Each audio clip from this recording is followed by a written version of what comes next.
You guys are doing well, welcome back. So in this video I'm going to show you that how you can buy the subscription on your Rumble account. So let's start.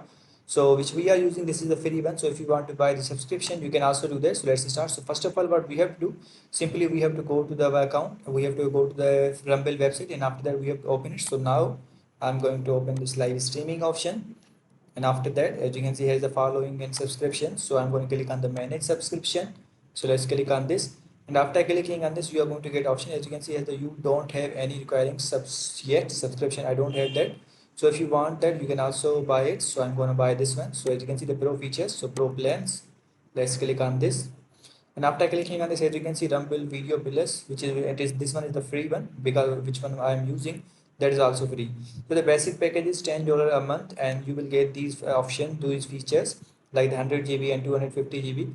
And the best starter package is $25, in which in this package you will get these all options here, and these all packages are provided here. Now you have to choose that which package you want to buy, and after that you can click on the upgrade to this plan. For example, I'm going to click on upgrade to this plan, and after that you have to provide the payment details, and after that you will be able to use this. So I hope you guys understand this video, that how you can do this. So see you guys in the next video.